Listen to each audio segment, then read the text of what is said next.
having psoriasis by the age of 3, from that moment on, I thought there was something wrong with me. And the minute I saw it on my skin, everybody knew something was wrong with me. It was later in life when the psoriasis cleared up, but I was tired or I was achy and I couldn't explain why. People didn't care. People were like, get up, go to work. You've got work to do, because it's not a visible illness. Hi, I'm Stacy London. I'm a television host, a stylist, an author, designer, a complainer, and a Gemini. This is my story about psoriatic arthritis. Now, some of you may not be familiar with psoriatic arthritis. The only way to get it is to have psoriasis. So that's where my journey started.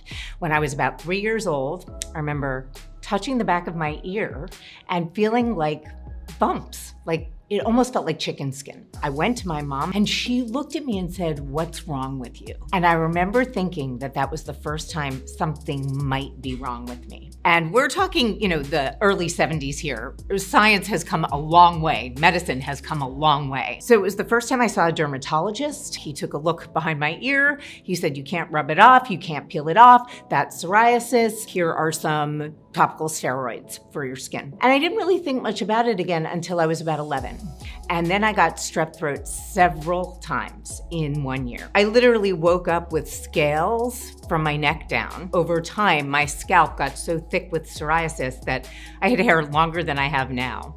And I had to cut it into a crew cut. Now, at 11, that's not a whole lot of fun. But we had to cut my hair because the only way to get the coal tar out that was helping my psoriasis was with boric acid.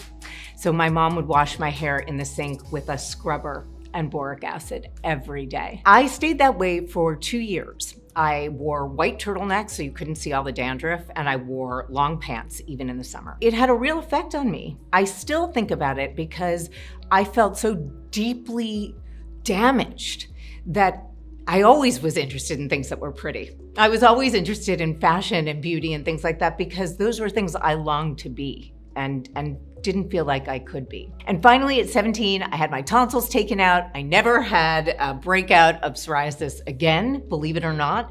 And I still have scars, however, from all of the topical steroids that I use. So I like to show them off a little bit. It looks like my skin ripped. It was pretty painful. And I have them all over my body. So they're a lot more faded now, obviously, but that was also hard to grow up with.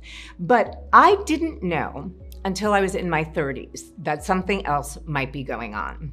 I started training with a personal trainer who was working me out so hard that every day after I met with him, I felt like I had the flu. I started to notice other weird things, like one day my shoes would fit and the next day they were too swollen to fit. Or one day I could fit into a pair of pants and the next day I couldn't fit into them. I would try running on the treadmill and my Achilles heels would hurt so much. I thought, oh my God, I've gained so much weight, I can't support myself. You start, kind of filling in the blanks with mental gymnastics. And it wasn't until I was doing a press tour about psoriasis with a dermatologist when I said to her, "I'm so tired. Do you mind if you take this next interview by yourself? I just need to lie down." And she looked at me and she said, "Are you not getting enough sleep?" And I said, "No, it's not that. I have this vague malaise. I have this low energy level. I don't know how to explain it." And she asked me a few questions. She said, "When did you get psoriasis?" I said 3. She said, "Did you ever have nail psoriasis?" And yes, I do. I got it at 16, which means I have a lot of skin under my nails. And when you get that in your teens, that's another indication that perhaps you are headed for not just psoriasis, but psoriatic arthritis as well. And she said to me, "My guess is you have psoriatic arthritis and you've never been tested for it." So I went to a rheumatologist. He looked at me for about 2.5 minutes and said, "You either have psoriatic arthritis or lupus." And they took more blood from my body than I ever hope anybody takes again, unless I'm giving it to somebody in need. Because it took that long for them to find a marker that actually suggested I got the gene for psoriasis and psoriatic arthritis from both my parents. And the number one symptom of psoriatic arthritis is not pain. It's fatigue, it's swelling, it's tendinitis and bursitis. It's like these related things. My psoriatic arthritis is like referred tendinitis, and that's why my Achilles heels hurt so much, or bursitis, and my legs would expand, or my feet would get bigger. And I was tired all the time. And it was one of the reasons that I was anxious to leave What Not to Wear, because I had this kind of mysterious illness that it wasn't until after I left What Not to Wear that I was able to figure out. It takes a lot for me to negotiate life with this. And sometimes it makes me feel awful when friends want to go out and I just simply do not have the energy to do it. It makes me feel older than I am.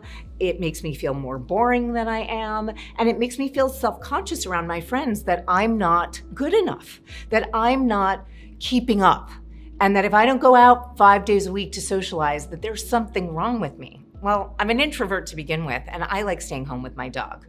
But it doesn't hurt that resting my body is better for me than going out all the time. And I will tell you, there are comorbidities associated specifically with psoriasis and psoriatic arthritis: heart disease, depression. And part of that seems very obvious to me, right? If you don't like the way you look, you're probably not going to go outside.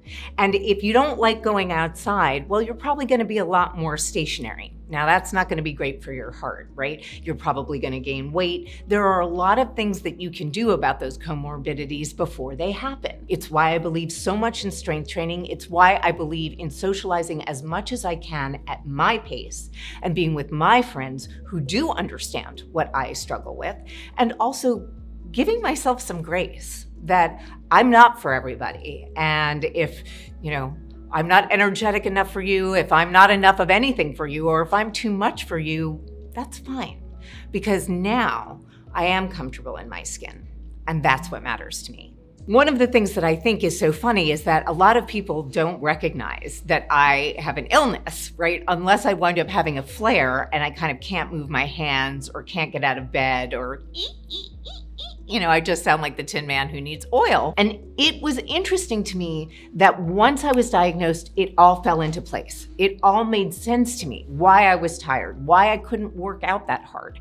Because any kind of physical or emotional stress is truly a trigger for a flare. So I try to keep myself calm, and I try to work out in a way that keeps me strong, but not work out to the point of failure. Because for me, that is not the way to stay healthy. I have to keep my muscles strong, but I also have to know my limits. I've seen people with psoriatic arthritis come with taped up arms, taped up legs, taped up ankles for a marathon. So it's not like you can't do it if you don't want to, but you also have to know your limitations. You have to know what you can and can't do. You have to talk to your doctor about what kinds of medications may or may not help. You have to talk to your doctor about diet and how that may help. Talk to your exercise coach about what may help specifically for this. Strangely, as I've been aging, and even as I went through perimenopause, I did not see significant changes in my autoimmune disease. Now, that's not the case, I think, for everybody. But for me, I dealt with joint pain that I thought was psoriatic arthritis until I found out, oh no, that's from losing estrogen, testosterone, and progesterone. You may have an autoimmune disease, and while you're going through perimenopause, it may be difficult to distinguish between what is autoimmune and what isn't. I don't know that that necessarily matters, because as long as you're talking to your doctors, and as long as you are advocating for yourself, and as long as you know that you have psoriasis, you have a 50% chance of getting psoriatic arthritis, you go to your doctors with your knowledge. Go to doctors armed with questions, and be ready, because it's something that you'll have for the rest of your life, and it's something that you can manage well if you know what to do.